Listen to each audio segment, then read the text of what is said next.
En América Latina aún es común pensar que las ciudades son un hoyo negro para la biodiversidad, pero ese no es necesariamente el caso. Hoy aprendemos que hay más potencial en las ciudades de lo que creemos. Puede que la voz de nuestro invitado de hoy te parezca familiar.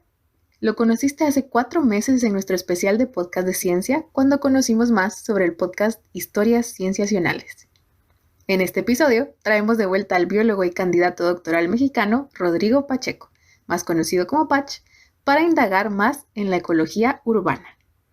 ¿Cómo las ciudades pueden jugar un papel positivo en la biodiversidad? ¿Aves fanáticas del concreto? ¿Y pueden las especies no nativas tener un lado positivo? Seguidores y cambiadores de nicho. Un continente como hábitat. Adaptabilidad y hasta hotelería para vida silvestre.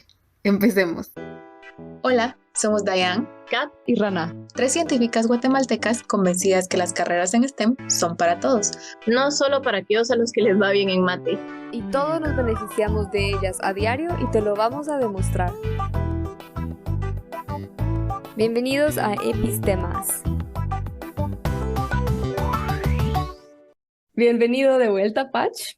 Y aunque ya te hicimos esta pregunta hace 4 meses, muchas cosas pueden cambiar en solo 4 meses, así que te volvemos a preguntar, a ver, luego comparamos las respuestas. ¿Quién es Rodrigo Pacheco?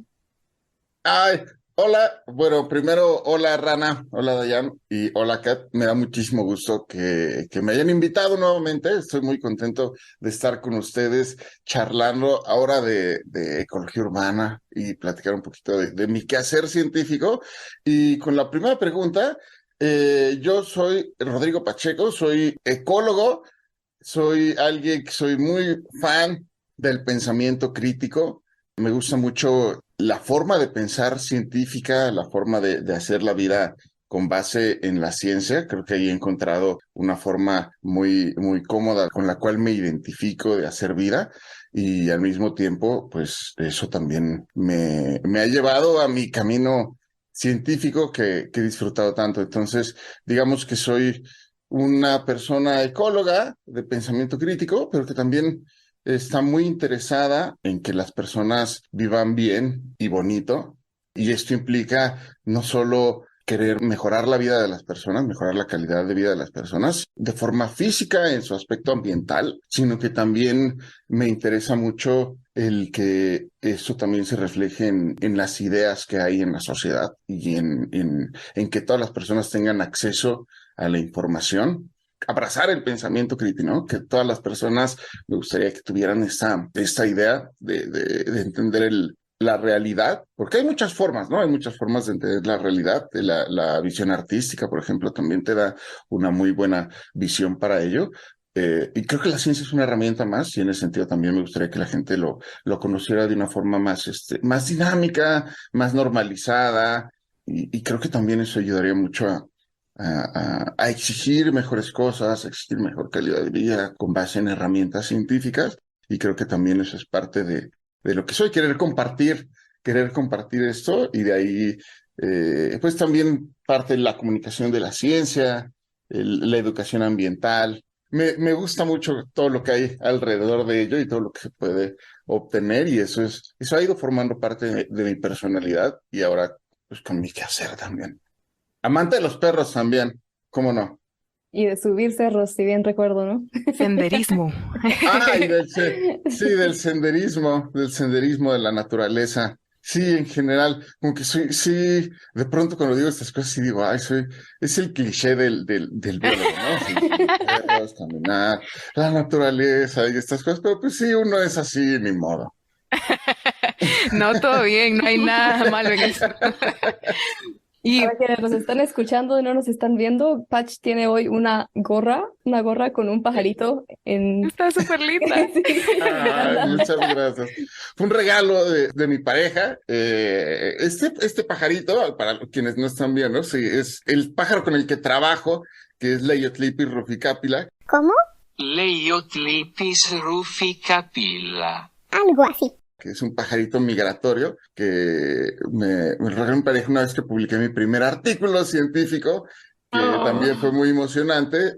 Trabajé con este pájaro que es el chipper de Nashville, también se le conoce. Llega a todo Centroamérica, llega a América y se reproduce en Canadá. Y con él estuve trabajando y cuando terminamos de trabajar me dijeron, felicidades por tu primer artículo, toma tu gorra. Y fue muy bien. Ay, me encanta. Yo quiero una gorra de honguitos. ¡Qué cool! Y justo para volver un poco a lo de los pasatiempos, y decías, tú sos así como, la idea es que se tiene de biólogo, ¿no? Naturaleza y animales, etcétera. Pero ¿existe algún otro pasatiempo que hayas tenido así como la espinita de quiero empezar o me gustaría probar a hacer esto o quisiera empezar a hacer esto? Me gustaría mucho hacer arte, solo que realmente me considero limitado en el quehacer de las artes. Lo he intentado, sin embargo, no sé por qué de pronto no se me dan esta destreza con la que, por ejemplo, veo personas cercanas a mí que lo hacen con mucha facilidad y es muy sorprendente ver el imaginar de la nada una forma y plasmarla, ya sea en acuarela, en dibujo, en lápiz, y estas figuras fantásticas. A mí me parece arcano. Es muy difícil para mí conceptualizar estas cosas y me parece mucho más fácil generar un buen método para obtener datos científicos y luego tengo esta discusión con gente que tiene el arte y el chiste es que no tengo esta facilidad con la que estas personas hacen esto. Me encantaría hacerlo, lo he intentado, lamentablemente no se ha podido. Y mucho de mi hobby, híjole, qué pena, porque va a sonar bien ñoño, pero mucho de mi hobby también es programar. Me encanta muchísimo programar. Yo programo en R. Entiendo el Eh, sentimiento. Me suena la rana. Entonces empecé a programar por ahí de cuando, pues, a principios de mis 20s, llevo cerca ya de 10 años programando en R, soy autodidacta por este gusto que siento por los datos, es una efervescencia que siento por manejar datos en general y me emociona muchísimo. Es parte de mi hobby. Hay una página de internet que se llama Kaggle.com para aquellos que hacen ciencia de datos. Seguramente les gusta. Es una página en donde hay disponibilidad de bases de datos de lo que sea, desde todas las estadísticas de los Pokémones hasta todos los tornados del sur de Estados Unidos, y se puede hacer pues mucho trabajo de ciencia de datos, estadística, con estas bases de datos muy curadas, muy limpias, muy cómodas, y con ello empecé a trabajar los fines de semana de hobby. O sea, ¿qué puedo hacer? Voy a crear una página de internet, voy a crear unas figuras, voy a crear una interfase, etcétera, etcétera. Y eso luego hago en los fines, qué pena, con eso hago luego los fines de semana. Me encanta. Me encanta tu reacción, así como, ay, qué pena, pero no, todo bien. Pues Mira, así uno como hace tú lo que le decís que gusta. tú ves gente que se le da fácil el arte, yo creo que hay mucha gente que le encantaría poder hacer como todas estas cosas con esa facilidad o que eso fuera así como tan natural para ellos, ¿no? Me encanta. Sí, sí, definitivamente, y lo aprecio. Aprecio mucho precisamente lo que dice. Sé que no es común ese gusto y también lo aprecio y es bonito. Yo Es soy una bonito. de esas personas a las que les gustaría hacerlo, pero no puede.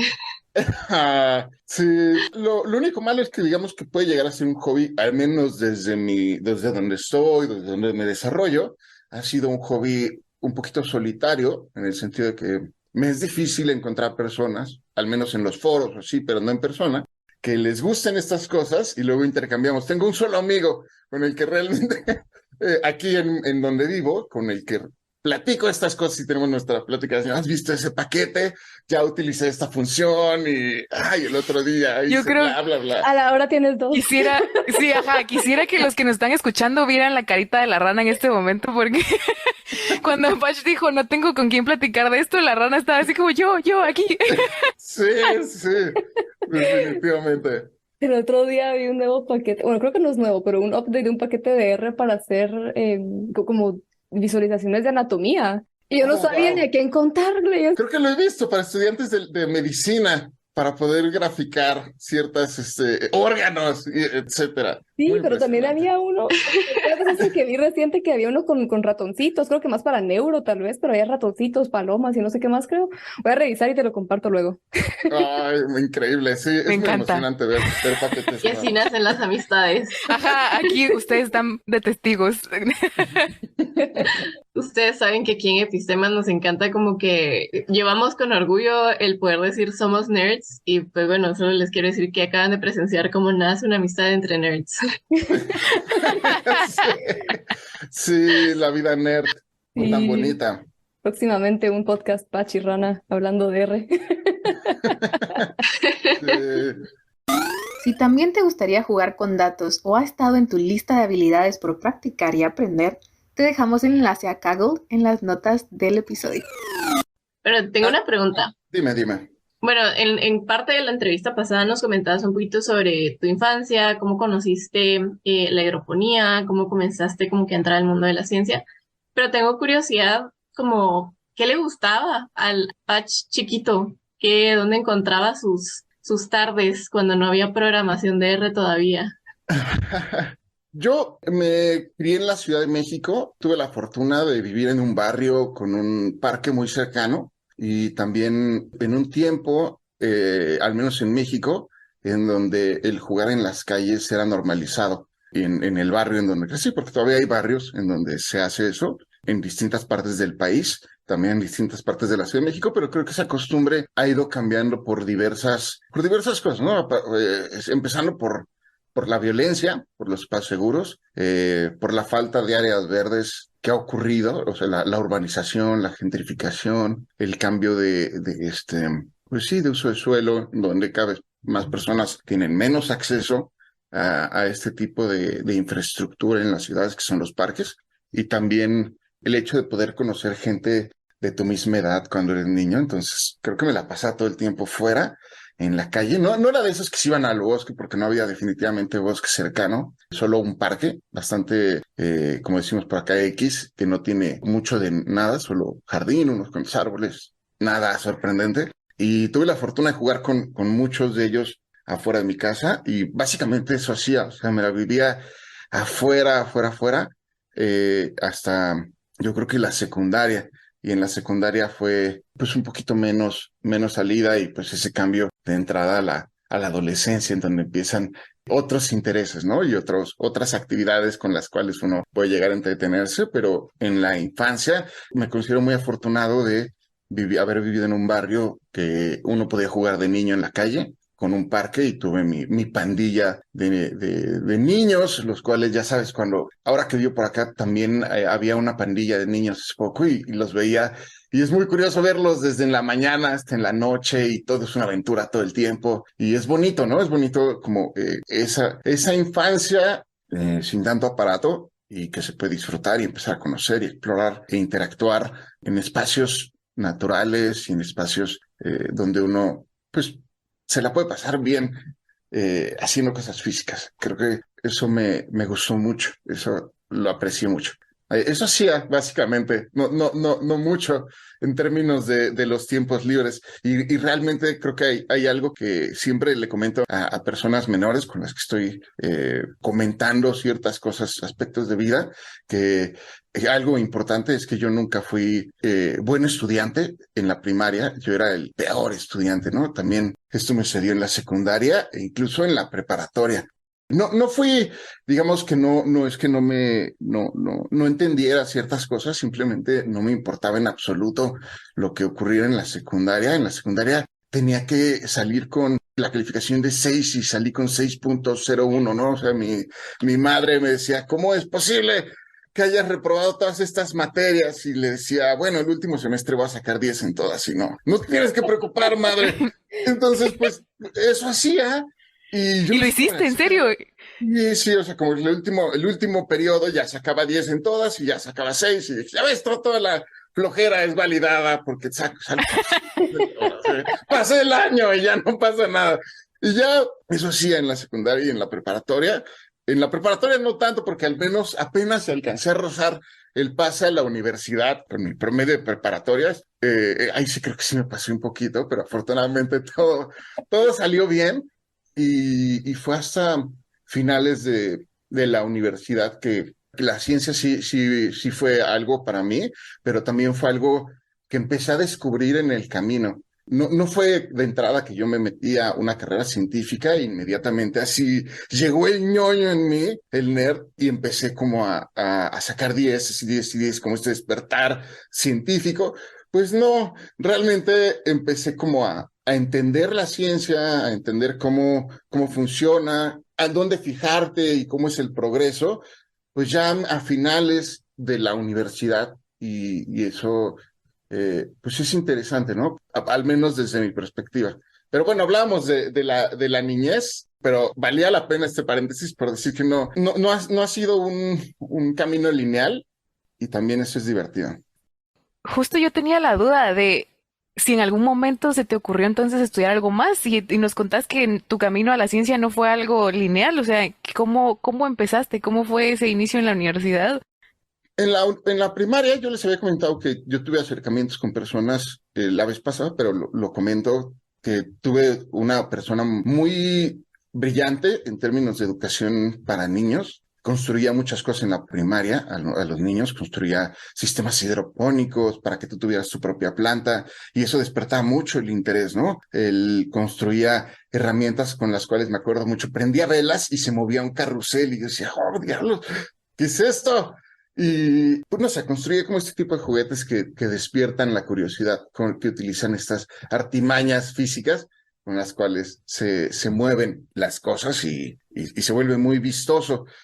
Y posteriormente, en la preparatoria, como son las cosas, también tuve una profesora que incentivó mucho, vio ese interés por la ciencia que yo tenía y afortunadamente ella incentivó mucho en mis últimos 2 años de la preparatoria este interés que yo tenía. Nos permitió también desarrollar un proyecto de hidroponía. Desarrollamos un proyecto, lo llevamos a cabo con un equipo de personas, amigos míos, y ahí fue cuando empecé realmente a pensar como un medio de vida, ¿no? O sea, no solo los animales, sino medirlo, sino establecer los métodos para llevar a cabo el experimento. Fue muy emocionante verlo desde ese punto de vista, como empezar a hacer proyectos propios y que se lo fomentaran. Pero en ese entonces también estaba con esta espinita de estudiar hotelería. Yo quería administrar hoteles. Me gustaba mucho como ser metódico en ese sentido, como el servicio al cliente. Me gusta mucho, soy una persona que me gusta mucho atender a las personas y que las personas sean felices en la interacción y con lo que están haciendo y que sea un espacio bonito. Pero me di cuenta que en realidad lo que yo quería era como construir espacios muy bellos para el disfrute de las personas y fue que me decanté mejor por biología porque mi interés principal era la restauración ecológica y dejé de lado la hotelería y dije más bien, quiero hacer restauración ecológica, ¿a quién engaño? Y me fui por... Hotelería para vida silvestre. Sí, sí. Qué bonito lo pone, Rana. Sí, exacto. Investigar cómo es la calidad de vida de los otros animales y hacerlo lo mejor posible, y no solo de los animales, en general, del hábitat que todos cohabitamos con los animales, cómo hacerlo de mejor calidad. Me encanta cómo todo se ha unido desde lo que hacías de niño hasta lo que estás haciendo ahora, que es lo que hacías de niño, pero profesionalmente, con más metodologías y ciencia detrás, ¿no? Buscando las áreas urbanas. Sí, un poquito ha ido cambiando, pero sí, creo que sí hay como cierto hilo de ciertas cositas, pero en realidad son cositas, esto que les cuento son cositas que no ocuparon gran parte de mi vida, pero sí marcaron de forma importante esos aspectos. Los puntitos de inflexión, ¿no? Sí, agradezco a esos profesores. Creo que sí es fundamental el toparte con personas que sepan no solo mostrarte las cosas de forma interesante, sino que tengan este interés por cultivarte y que se fomente ese interés más allá. Yo estoy en Morelia, en el Instituto de Investigaciones en Ecosistemas y Sustentabilidad. Ahí hago mi doctorado y cada año se hace una feria que se llama la Feria de las Ciencias. Entonces ponemos stands y platicamos con ellos sobre qué hacemos en el laboratorio y me gusta mucho platicar. Llegan alumnos de primarias y secundarias alrededor de toda la región. Nos preguntan qué hacemos y platicamos acerca de las aves, de cómo las estudiamos, etcétera. Pero pueden llegar estos niños, niñas muy particulares que cuando te platican y te dicen, es que a mí me gustan mucho las aves y yo las veo y me gusta estudiarlas y les cuentas qué haces y dicen, wow, qué maravilloso. Y los cuentas de 200 personas que te visitan, hay siempre uno o dos que los ves en la mirada de lo que te platican y tienen 11, 10 años. Y tú sabes que ahí hay algo, una luminaria allá adentro, como un fuego en su mirada, en su hablar, que quiere salir y quiere aprender. Y me da mucha angustia porque no hay elementos para poder incentivar y decir, oye, veo algo muy particular en ti, o sea, en lo que me dices, no es normal. O sea, de 200 personas nadie me hizo este comentario, nadie demuestra este interés, nadie ve así. Y es muy evidente encontrar personas con este interés y puede ser que en un año se le borre porque la progresión, los intereses, yo siempre digo que no son lineales. Quizá nos gusta mucho pensar de forma lineal de A a B, pero no lo somos así. Entonces, cuando agarramos estos intereses, mi sueño sería que se desarrollaran estos personajes para despertar ese quehacer científico, ¿no? Porque para mí fue muy importante que fueron muy poquito tiempo de mi vida, pero el hecho que se tomaran el tiempo para explicarme las cosas, cómo funcionaba, fue muy importante para mí. Y me gustaría que todas las personas tuvieran esa oportunidad de el sistema que permita encontrártelos, ¿no? Como los sistemas de deportistas que luego utiliza Jamaica para encontrar a sus corredores más rápidos que van haciendo desde niños, los hacen correr en concursos, un poco como el sistema de Estados Unidos, que van todo el tiempo probándolos y haciendo pruebas para ver quién es el más rápido, quién es el que mejor hace las cosas en atletismo. Me llama la atención por qué no tenemos este tipo de sistemas para personas que tienen interés creativo, ¿no? O sea, y no estoy diciendo un examen único para todos, porque pues no, eso no funcionamos así. La inteligencia se manifiesta de muchas formas. Y bueno, a todo esto es porque pues sí, los maestros que te encuentras desde niño son importantes y hago recalcar que sería una pasión, sería muy importante encontrar estas personas también y apoyarlos en su quehacer. Creo que sería muy maravilloso y me angustia verlo y que no lo tomemos. En estas actividades que tenés con estos chicos que se acercan a preguntar sobre lo que hacen y demás, ¿están los papás? No están los papás. Digamos que es una actividad en horario de clase y los llevan en autobuses. Hay unos que sí que son visitados con sus papás, así, pero son los menos, son los más chicos, nada más van por parte de sus escuelas. Te preguntaba porque yo las veces que he tenido la oportunidad de ver a un niño así que tiene tanto interés científico que yo, ay, por favor, no te vayas a alejar de esto nunca. Lo que hago es o acercarme a los papás y decirle, miren, están haciendo algo bien, por favor, síganlo haciendo.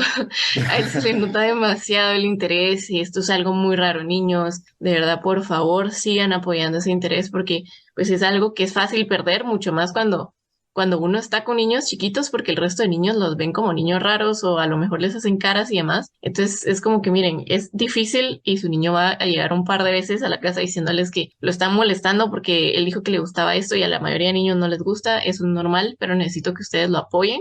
Y cuando no hay papás, sino que van con profesores, lo que hago es, ¿será que me pueden pasar el correo? Tengo un correíto que escribir por ahí a papás para felicitar primero y después pedirles que por favor no dejen que sus niños se alejen nunca de ese camino. Porque pues sí, es súper raro encontrar niños con tanto interés desde tan chiquitos. Voy a seguir tu consejo. Me parece fantástico el mandarles un mensaje a los padres para que, pues al menos sepan que creo que es importante al menos decirles que algo está ocurriendo, ¿no? Que lo tengan en cuenta. Y sobre el bully, el que se molesten los niños también es como un poco, pues sí, ni modo, la vida es así y me gustaría más que en lugar de proteger a los nerds, enseñemos a los bullies a entender, ¿no? Porque esta falta de empatía entre los niños luego pueden llegar a ser muy monstruosos. Entonces, ni modo. Así las cosas. Sí. Bueno, ahora sí, hablemos más de ecología urbana. Bueno, Pach, entremos un poquito más ahora sí a tu ciencia, indagar un poco más en la ecología urbana. Hablamos un poquito de esto la vez pasada, pero nos quedamos tal vez muy superficial.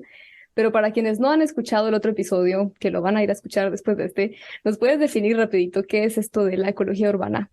La ecología urbana es el estudio de todos los organismos que habitan dentro de ciudades y sus asociaciones con los elementos que hay dentro de la ciudad. Y es estudiar las ciudades con una perspectiva de ecosistema, entendiendo pues sus procesos y dinámicas ecológicas, no solo de las poblaciones de organismos que hay ahí adentro, sino también de los procesos ¿Biogeoquímicos? perdón, sí, los procesos biogeoquímicos. Muchas gracias. Desde la perspectiva de las ciudades y también, bueno, eso es como ecología urbana y es entender a las ciudades como un ecosistema más nuevo, sí nuevo, creado por los humanos y es entenderlo así. Y la vez pasada hablábamos un poquito de una de tus publicaciones recientes y sobre cómo fue un poco el resultado, digamos, sorprendente para lo que solemos pensar, que las ciudades y sus áreas verdes tal vez no aportan mucho, pero que sí, sí. Y hablamos un poquito de estos resultados. Y estaba leyendo este paper antes de esta entrevista y tal vez podemos desmenuzar esta oración. La relación entre la abundancia de árboles y la riqueza de especies y la relación entre la cobertura de árboles y la abundancia de especies. No sé si tal vez nos ayudas desmenuzando esta oración, qué significa y qué son estos términos que usamos en biología de abundancia, riqueza, cobertura. Sí, bueno, la riqueza de especies nos referimos al número de especies que podemos llegar a encontrar en un sitio. Cuando hablamos de abundancias, también hablamos del número de individuos que puedes encontrar sin importar las especies que hay ahí, ¿no? Es decir, tienes 4 especies de aves y tienes 15 individuos, pero esos 15 individuos pueden ser todos de una y los últimos 3 son los otros diferentes especies, ¿no? O sea, 8 de una especie, pero en realidad son 15 individuos. Entonces no nos importa tanto el número de especies cuando hablamos de abundancias. Sí nos interesa la identidad y cuántos hay de cada especie, pero para la abundancia, en este caso, digamos que es entender de forma general el sistema. Y lo que nosotros hemos encontrado, creo que habría que poner más, un poquito en contexto, lo que yo hago es, lo que estudio yo son aves migratorias, como les estaba comentando con lo de la gorra. Sucede que en el continente americano tenemos este fenómeno muy, muy peculiar, que es la migración de las aves. Las aves son otro grupo de organismos que migran principalmente por estos cambios estacionales que ocurren en el continente y hacen estos movimientos de grandes distancias que se mueven de una parte del continente, del norte del continente, al centro, a los trópicos, se van de zonas templadas a zonas tropicales, huyendo de estas condiciones climáticas extremas de frío y van siguiendo el clima, como las mismas condiciones climáticas. O hay algunos organismos que simplemente se vienen al trópico y dicen, no sé, casa nueva y voy a cambiar todo. Y ya empiezan a utilizar otras condiciones climáticas distintas. Hay 2 tipos de migratorios, los seguidores de su nicho climático y los cambiadores de su nicho climático. Entonces hay unos que van siguiendo todo el tiempo las mismas condiciones a lo largo de todo el continente y hay otros que van cambiando por completo sus condiciones por las cuales están ahí. Esto evolutivamente en las glaciaciones, si no es que más atrás de las glaciaciones, muy frío, extremos fríos, y se genera la suficiente presión evolutiva, ecológica, en donde la solución que encontraron algunos organismos fue irse a los trópicos, donde la pasan bien. Y bueno, se ha desarrollado con el paso de los millones de años esta dinámica de migración. Se reproducen en las zonas del norte. Hay un montón de comida en el continente americano, en Canadá y en Estados Unidos en el verano. Es de las zonas más productivas de pronto del continente en esas épocas y permite que muchas aves aprovechen este exceso de recursos. Bueno, de esta forma se reproducen. Y una vez que se acaban esos recursos y ya eres joven, acabas de nacer, te dicen, tienes que comer lo más rápido posible porque ya viene el invierno y tienes que volar un montón, 11,000 kilómetros, 8,000 kilómetros, 9,000 kilómetros para llegar a las zonas de los trópicos o si no te mueres. Entonces, todos estos organismos vuelan en masa en la temporada por ahí de septiembre, por ahí de agosto, vuelan hasta llegar a sus zonas de invernación y se distribuyen en México y se van hasta Centroamérica, Sudamérica, Colombia, Venezuela, llegan incluso hasta Brasil, incluso algunas especies llegan hasta Argentina, ¿no?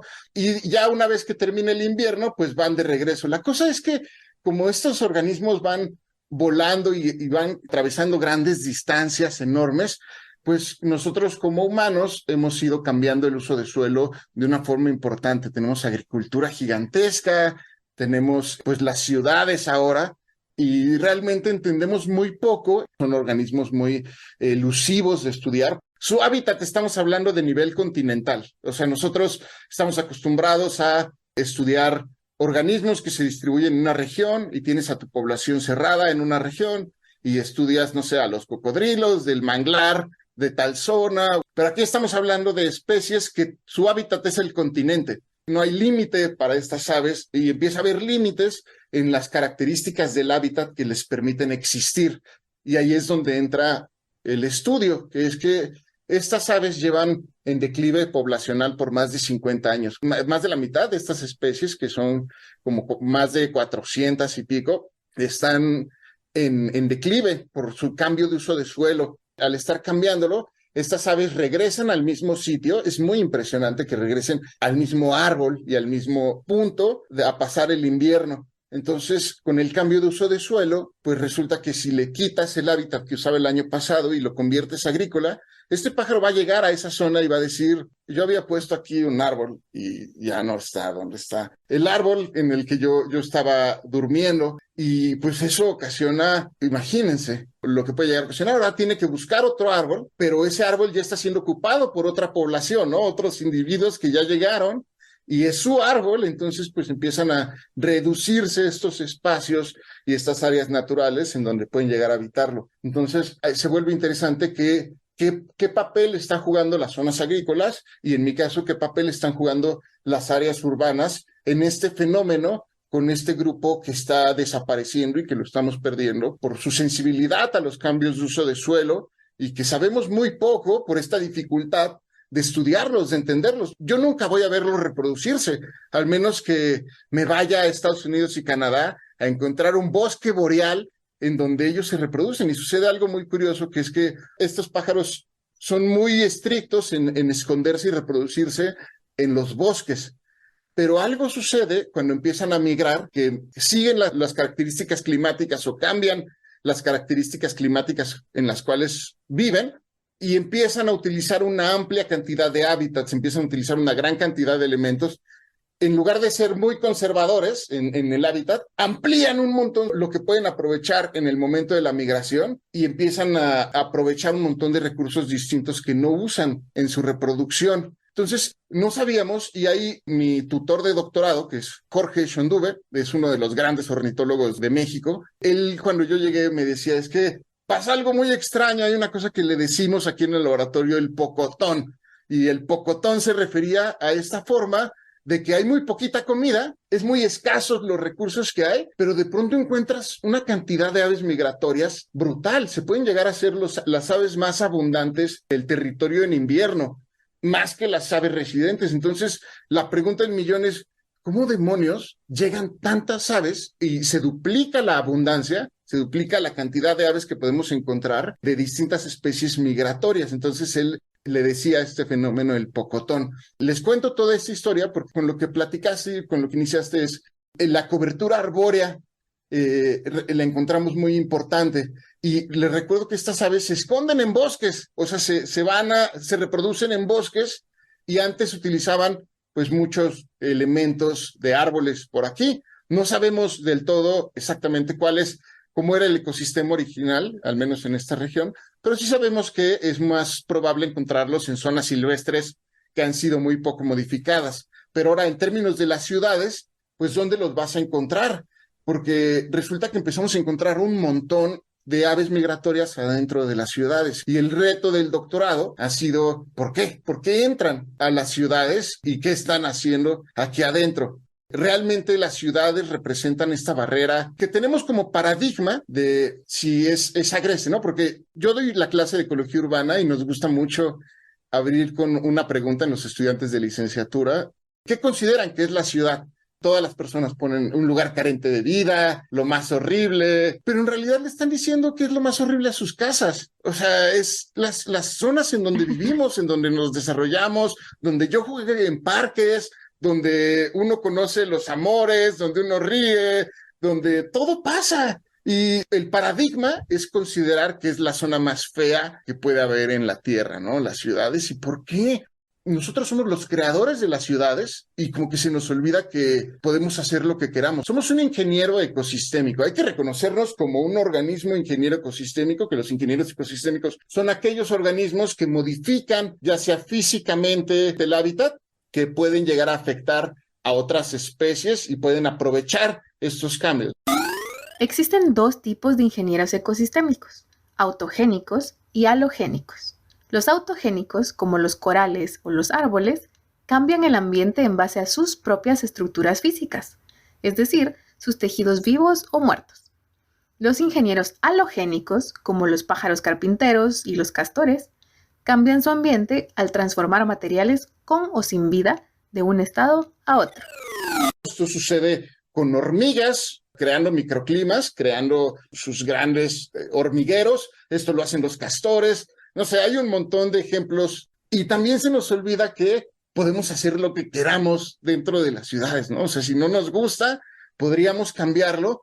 Y muchas veces decimos, bueno, pues esto está así y pues ya ni modo, ¿no? Así son las cosas, o el gobierno no le interesa. Y tienen razón, o sea, pero detrás de que el gobierno no le interesen estas cosas ambientales y no vean lo subutilizadas que están las ciudades, pues forma parte de este paradigma de ver a las ciudades como un sitio feo, ¿no?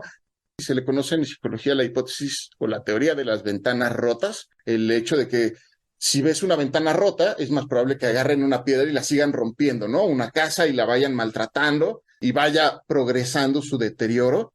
Y es un poco así, bueno, pues ya las ciudades ya están feas, pues ¿qué va a pasar si quitamos ese parque? Ya estamos dentro de la ciudad, vamos a cambiar a unas casas, a un centro comercial, etcétera.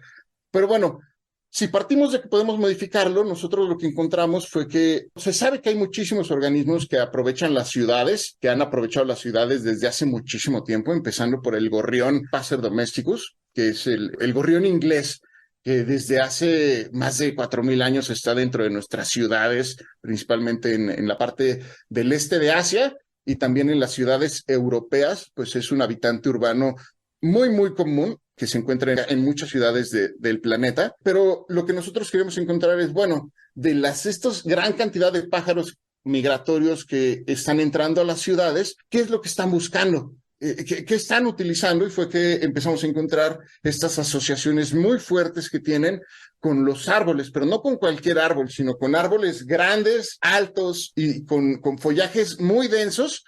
Nosotros ya hemos estudiado en parques este fenómeno.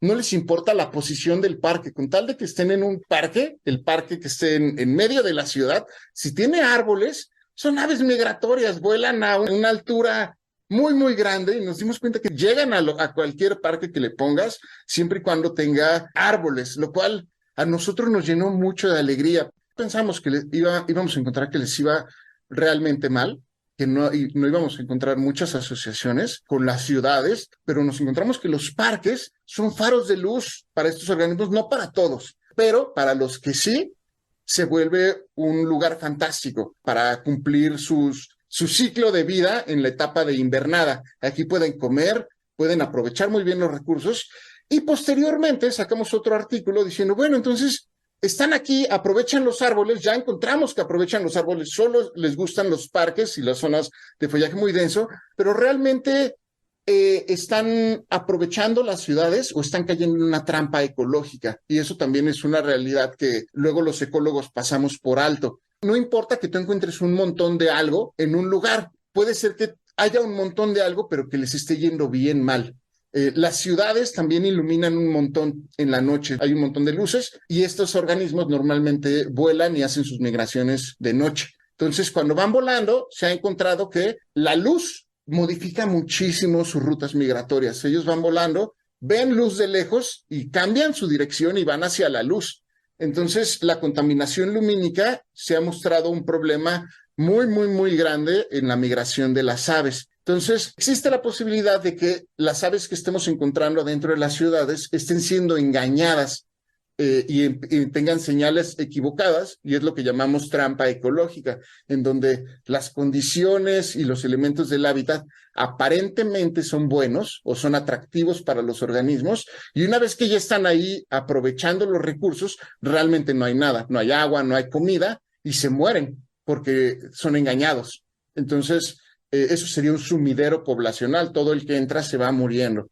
Y nosotros teníamos mucho miedo que eso estaría pasando. Los árboles y los parques, sumado con la luz, puede resultar muy atractivo para las aves migratorias, pero al final lo que nos dimos la tarea fue atraparlos. Es la única forma de estudiar su condición y evaluar su condición corporal.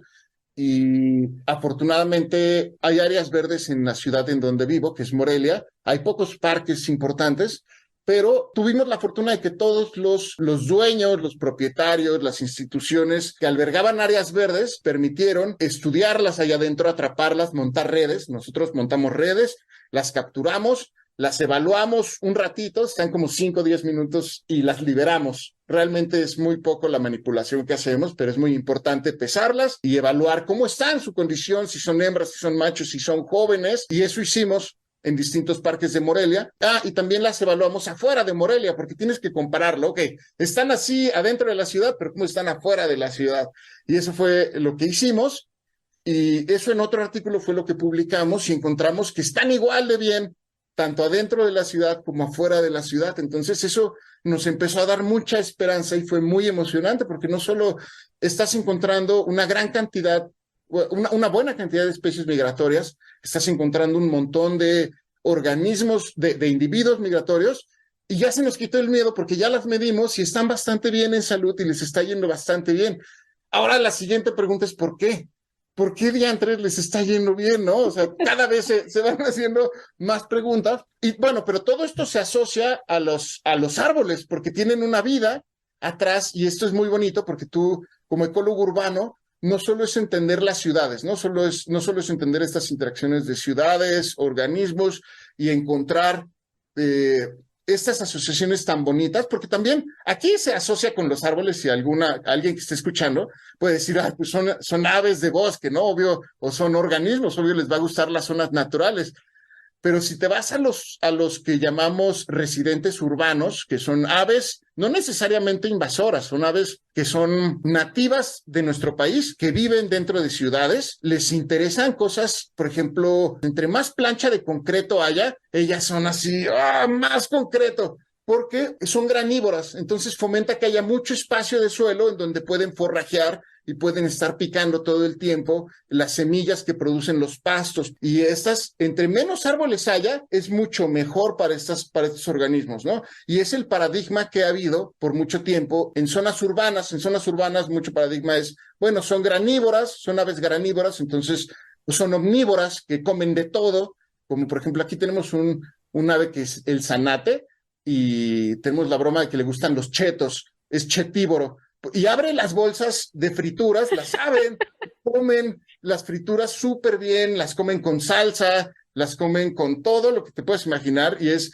muy con impresionante chile. ver. Sí, las comen con chile, comen de todo, de verdad, y es muy impresionante ver que comen de todo. Entonces, como que el paradigma también de las áreas urbanas dentro de la ecología está manchado por esto de, bueno, en las ciudades pasa de todo, ¿no? O sea, pura basura, van a comer como las ratas que comen de todo, no les importa tanto los árboles, pero aquí lo que estamos intentando fomentar y cambiar es este paradigma que las ciudades no solo son para granívoros y no solo son para omnívoros, sino que también pueden funcionar para participar, más bien no es que fomenten, ya participan en el ciclo de la migración de aves en todo el continente, es decir, las ciudades del continente americano dentro de los trópicos participan en este gran fenómeno de migración a nivel continental y nos une a toda América. O sea, a mí me parece impresionante que un parquecito de Morelia está conectado con un bosque boreal canadiense o un bosque boreal de Estados Unidos, y compartimos vidas porque esos pájaros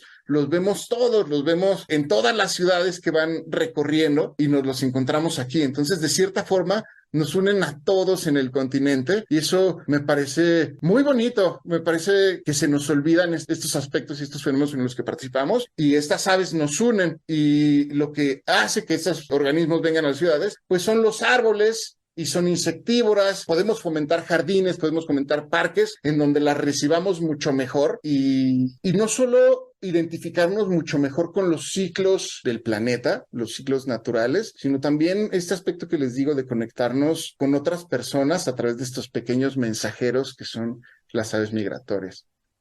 Wow, Pachi, qué buenísimo estuvo esto y creo que respondiste todas las preguntas que tenía en el camino. Me encantó porque fue como montaña rusa de emociones. O sea, aquí estábamos llorando, riéndonos y era así como solo podríamos escucharte hablar de esto por horas. O sea, me encantó. Me alegra mucho que les guste mucho. También creo que quizá faltó que la siguiente pregunta que dejé como ahí hueca, que es como la siguiente etapa y es la que estamos pues encontrando ahorita, que es que a mí lo que me divierte mucho de la ecología urbana, que tienes que interactuar con un montón de personas, ¿no? Muchas veces como ecólogos y como biólogos uno se va a zonas naturales y no tiene que rendirle cuentas a nadie, ¿no? Solo cumplir con tus permisos y ya. Y tú te vas a perder en la selva, sacas tus datos y te regresas. Y en las ciudades no, en las ciudades tienes que platicar con las personas y decirle, oye, ese jardín que tú tienes, ese parque es muy interesante, que es de tu propiedad, porque esto de tu propiedad, pues, es a gobierno a quien le tienes que decir en algunas ocasiones, ¿no? Y necesito capturar pájaros adentro. Y así con todos, y al final terminas hablando con como 5 o 6 instituciones para llevar a cabo, cuando antes como ecólogo en ambientes naturales no hablaba con nadie. Y ahora resulta que me tengo que sentar en la mesa con un montón de personas y explicarles por qué es importante que digan, bueno, vamos a tener una junta, la próxima semana te decimos si te dejamos pasar o no. Afortunadamente todo salió bien. Y bueno, esto es por un lado la organización que implica y que imponen los ambientes urbanos. Es una aproximación realmente es distinta a cómo se hace la ecología por ese tipo de aspectos y también la interacción, si quieren eso podemos contarlo un poco más adelante, el hecho de que la gente te ve haciendo ecología urbana dentro de las ciudades. Uno pensaría que uno te dicen, wow, qué increíble, ¿qué haces? Sino que es todo lo contrario. Te enfrentas con animalistas y los animalistas pueden llegar a ser muy violentos porque tienen este paradigma de proteger la vida animal a toda costa. Y si te ven manipulando animales, hemos sido objeto de violencia física y hemos tenido que intervenir y protegernos por animalistas que no entienden nuestro trabajo y responden golpeándonos al ver manipular aves, ¿no? Y no entienden que todo esto lo hacemos para entender mejor y fomentar mucho más vida y que estén en mejor calidad. Entonces se vuelve curioso, pero lo que me gustaría comentarles es que una vez que entendemos las asociaciones que hay con los organismos, más como del lado de los organismos, ¿por qué están aquí? Hay un grupo de aves que solo puede utilizar áreas urbanas, ¿no? La mayoría de las aves migratorias no lo hace, pero hay un set importante que sí lo hace y aquí lo que se vuelve muy divertido es el preguntarnos por qué sí y por qué las otras no. ¿Qué características les permiten estar aquí? Y esto se va desde el tamaño de las alas o el tamaño de sus uñas, de su dedo izquierdo, y ahí se vuelve muy interesante porque incluso puede ser el tamaño de los ojos, y el comportamiento que hacen al comer en su historia de vida que han evolucionado a lo largo de millones de años, pues les da para aprovechar los ambientes urbanos, ¿no? O sea, resulta que ese recurso que utilizan lo pueden aprovechar porque tienen una garrita que les permite aprovechar ese recurso. Entonces se vuelve muy interesante estar entendiendo todas estas características, que el tamaño del ala, que el tamaño del pico, que el tamaño de la pata y de todas estas especies, y de pronto te das cuenta que hay un sentido. Todas las aves que están en zonas urbanas comparten ciertas características funcionales que les permiten aprovechar los recursos que hay ahí adentro, y eso no solo pasa en aves migratorias, sino que pasa en un montón de otros organismos. Por ejemplo, la mayoría de los murciélagos que hay en zonas urbanas, porque hay un montón, tienen la característica funcional que pueden percharse, pueden agarrarse y prensarse y descansar en concreto. Si tú no tienes esa habilidad, pues no vas a poder descansar. Entonces, todos aquellos murciélagos que no pueden descansar en concreto son filtrados por el ambiente urbano. Y todos aquellos murciélagos que pueden, tienen las garritas de cierta forma que les permite aprovechar la rugosidad del concreto y poder descansar, van a aprovechar y van a poder dormir en edificios. Entonces, se vuelve muy, muy interesante cómo pequeños detalles y pequeños rasgos que han surgido a lo largo de millones de años, una vez que aparecen las ciudades, a nosotros nos gusta decir, es que se adaptó a las ciudades o evolucionó y ya están aprovechando. En realidad no, en realidad es como, bueno, pues ya está aquí el juego del tablero. ¿Quién puede jugar? ¿Quién tiene las características y las ganas de empezar a aprovecharlo? Y solo algunos lo tienen, y eso está sucediendo en todas las partes del mundo. Ya hay una historia evolutiva en todas estas regiones y de pronto los humanos dicen, bueno, ahora hay este nuevo tablero y hay este ecosistema novedoso. ¿Qué está seleccionando este ecosistema novedoso? ¿Qué características están seleccionando este ecosistema? Y nos hemos dado cuenta que hay un montón de generalidades que se repiten en las ciudades. Y hoy en día estamos hablando de que las ciudades se están dirigiendo a una misma dirección, de forma general, la evolución en ciertos organismos. Hay organismos que se comparten en todo el mundo y ya se evalúa hacia dónde va su trayectoria evolutiva, y todas las ciudades comparten la misma trayectoria evolutiva, ¿no? Entonces estamos hablando de un ecosistema que presenta características muy particulares en todo el planeta, en absolutamente todo el planeta. Se podría decir que hay ciertas similitudes bien importantes entre una ciudad que está en Inglaterra y una ciudad que está en Chile. Y esto no sucede con los bosques boreales, por ejemplo. O sea, ahí no puedes tener el mismo bosque boreal de un lado y del otro, y el ecosistema urbano sí. Entonces se vuelve muy interesante en términos ecológicos, evolutivos, de rasgos, de organismos. Y lo que nosotros decimos en ecología urbana es que está ocurriendo el experimento más grande de evolución que hemos hecho, que son las ciudades. En todas las ciudades está ocurriendo experimentos evolutivos, y por eso es un gran momento para hacer ecología urbana y hacer evolución en ciudades. Todo está ocurriendo ahorita a velocidades impresionantes. Estamos viendo evolución en la esquina de tu casa, se los aseguro. En el moho que está ahí creciendo en la esquina de la cocina. Sí, exacto. Esos moho, ¿por qué crece ese moho? ¿Por qué aprovecha ese moho el refrigerador? ¿O por qué aprovecha ese moho ciertas características que nosotros como humanos y otra vez como ingenieros ecosistémicos fomentamos? Y por eso se vuelve muy interesante la ecología urbana en ese aspecto. Qué increíble, Wow. Pach. Ya quiero cambiar de rumbo otra vez. No, sí, la microbióloga urbana, se puede. Estudiando el moho en tu refri. Me gustó mucho cómo lo ilustraste con con las aves que se recuerdan específicamente del árbol en donde estuvieron el año anterior, ¿no? Sí. Y también como la importancia de las especies nativas. Y lo digo porque en Guatemala a veces hay municipalidades que están promoviendo ciertas, como mejorar las áreas verdes, que me parece súper claro, pero luego cuando vas a ver la propuesta proponen especies que no son nativas. Y pues eso también es un problema, ¿no? ¿O crees que también podría ser como aprovechable por algunas especies? ¿O caería en la trampa ecológica de alguna forma? Aprecio muchísimo tu pregunta. Voy a decir algo que no le gusta mucho a mi gremio, pero creo que hay especies exóticas que pueden ser muy útiles en ambientes urbanos específicamente. Nosotros como biólogos siempre nos espantamos cuando hablamos de lo no nativo. Siempre el paradigma ha sido apoyar las cosas nativas y nativas y nativas, y que haya cosas nativas y que hagamos cosas nativas. Pero conforme hemos empezado a estudiar mucho más las interacciones que existen en especies exóticas, si bien hay especies nativas que pueden llegar a cumplir las funciones y aumentar la interacción con otros organismos nativos, también lo hacen especies exóticas, y también hemos encontrado que incluso más pueden llegar a fomentar mucho más interacciones. Lo que voy a decir, esto es de hipótesis, que pueden llegar a proveer en algunas ocasiones de más alimento. Específicamente, por ejemplo, en el caso del eucalipto, que viene de Australia, y aquí hubo una campaña de reforestación en los años 70 que promovieron mucho la plantación de eucalipto. Entonces, en las ciudades mexicanas tenemos muchísimo eucalipto. Entonces, las aves migratorias aprovechan muchísimo este eucalipto, y fue que también nos empezamos a cuestionar este paradigma de invasiones exóticas, etcétera. Y creo que el biólogo en general es muy estricto con lo que es nativo y no nativo y lo que queremos, y podemos llegar a ser muy reaccionarios cuando alguien propone especies exóticas, pero mi recomendación es que no las satanicemos como tal, porque por lo mismo que les estoy comentando, hay un set de características muy particular que permite que se establezcan en ambientes urbanos, que puedan prosperar los organismos en ambientes urbanos.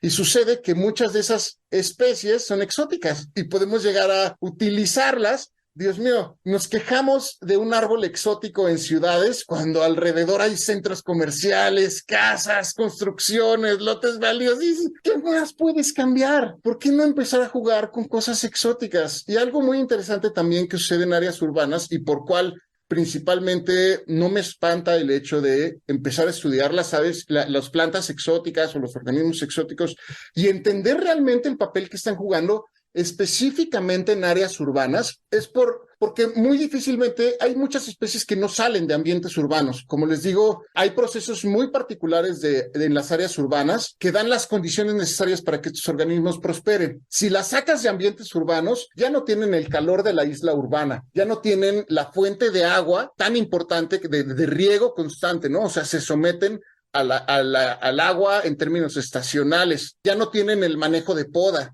Entonces esto hace que en realidad en mis viajes en las zonas silvestres alrededor me he dado cuenta que no llegan tantos eucaliptos ya en zonas ya alejadas de las ciudades, ¿no? Quizá en las zonas de alrededor sí, pero es la única planta que lo logra. Pero a lo que voy es que, por ejemplo, el pácer doméstico es el gorrión inglés, es rarísimo encontrártelo afuera de la ciudad.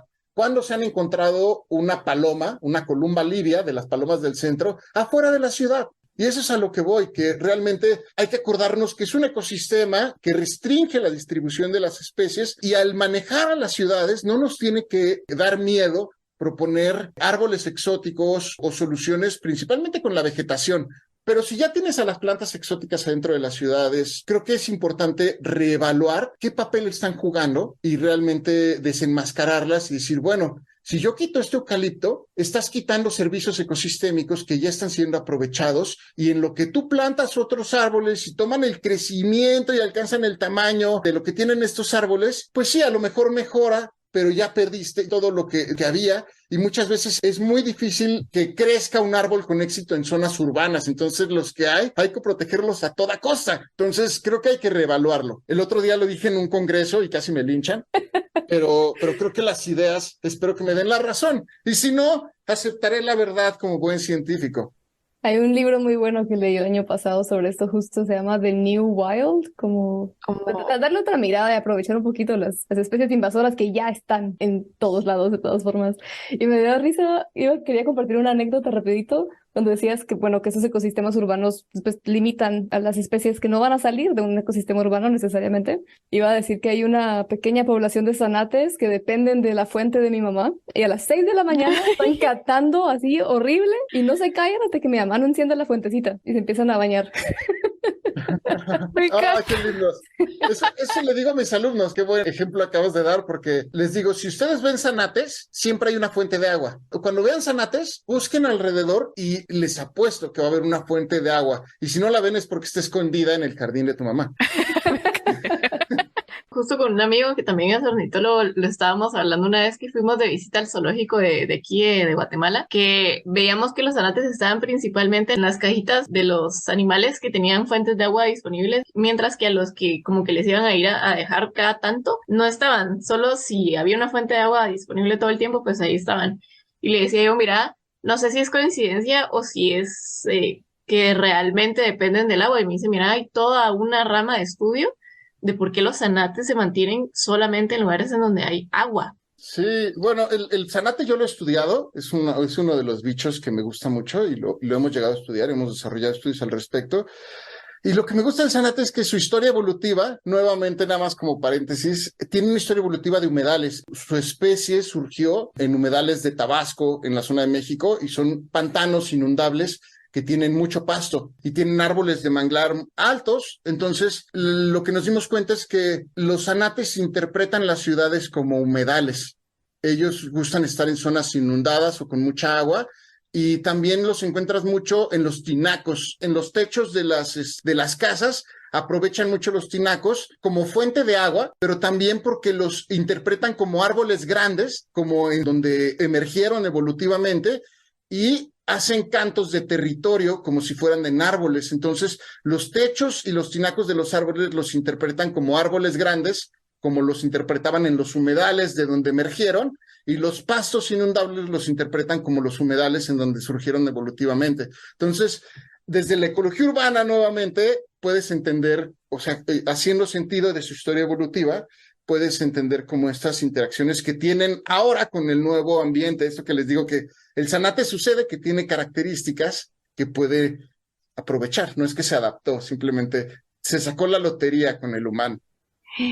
Creo que la ecología urbana es algo que realmente nos está cambiando la forma de ver todo lo que tenemos alrededor y me parece increíble, me parece genial y me parece pues un poco lamentable que no más personas hablen de esto, ¿no? Me parece, eso es un tema súper interesante del cual aparentemente ya nos dimos cuenta, podríamos hablar horas, pero tristemente ya llegamos al momento de empezar a cerrar. Primero, gracias por compartirnos todo esto. Realmente ha sido aprendizaje a la mil. Creo que no vamos a volver a ver una ciudad de la misma forma.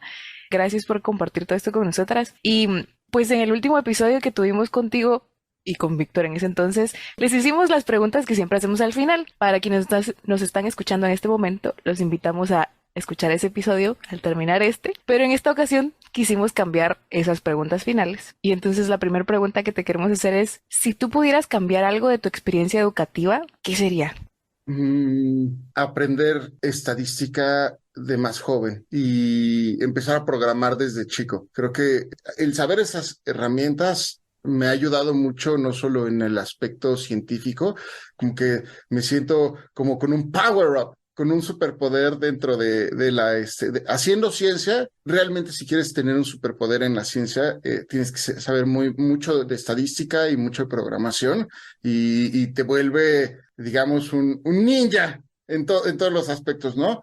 No solo en el quehacer científico, sino que hoy en día, como bien predijo Carl Sagan, nuestro mundo y nuestros sistemas están cada vez más embebidos y dirigidos por la ciencia y la tecnología, y estamos en medio de la revolución de la información en esta etapa de la revolución. Entonces, creo que estas dos herramientas te pueden ayudar a desempeñarte en 1000 aspectos humanos, de actividades humanas, para el caso de que la ciencia cambie de tu gusto y sea algo distinto. Creo que es una excelente ventana para poder seguir trabajando con el quehacer científico, ¿no? Porque es dirigir decisiones a través de la estadística y con una mirada científica. Entonces, incluso yo me he dado cuenta que podría no ser biólogo y se me podría quitar toda la máscara ambiental y dejar solo el cascarón de estadística y de programación. Y sin embargo, hay mucho que hacer.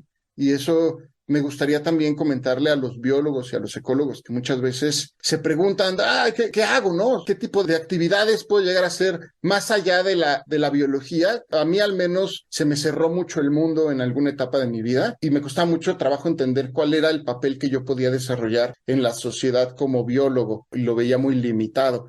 Pero después me di cuenta que, Dios mío, podemos desenmarañar ecosistemas, ¿no? Y eso, si lo aplicas a desenmarañar qué artículos se compran más en un supermercado, es un paseo en un parque, ya te enfrentaste a desenmarañar un ecosistema. Y creo que el transferir nuestras habilidades a otros aspectos de la vida son bien importantes y los invito a no cerrarse, que aprovechen, así como lo hacen los físicos, que no solo estudian física, sino que se los llevan a distintas otras empresas. Creo que también es momento de que los biólogos sepan que pueden desarrollarse en muchas otras áreas. La forma de pensar que nosotros tenemos es muy particular y los invito a no limitarse y a no cerrarse. La carrera no es tu personalidad y como persona puedes hacer muchos aspectos. Entonces, perdón, siempre hablo mucho y la recomendación es estadística y programar.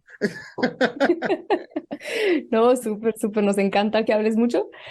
Y la última pregunta que queremos hacer es que creo que a muchas personas nos pasa que tenemos que decidir o creemos que tenemos que decidir por un rumbo y son muchas emociones de incertidumbre y qué hago en mi vida, en mi carrera y todo esto.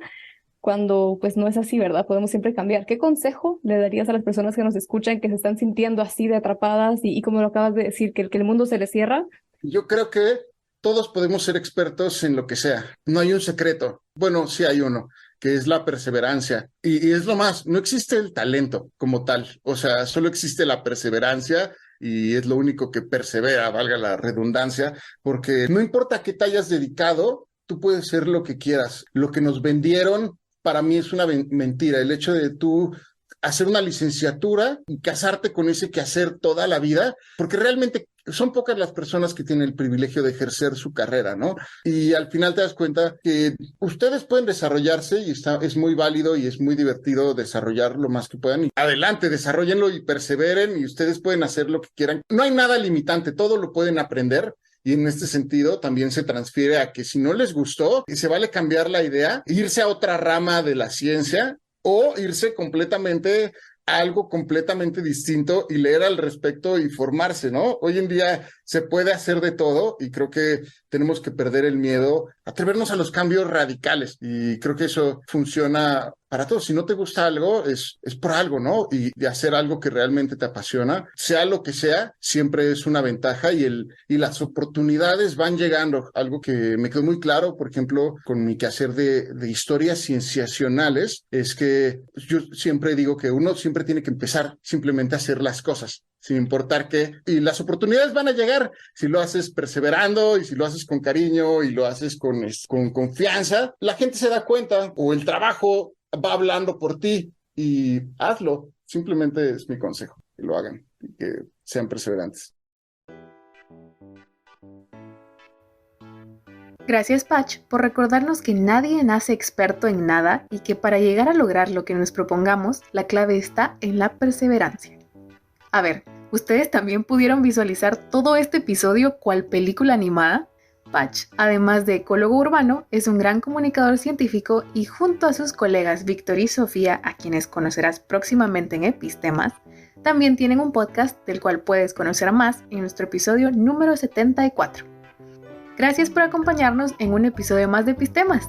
Recuerda seguirnos en nuestras redes sociales y en tu plataforma de podcast preferida para no perderte ningún episodio. Ahora sí, hasta la próxima.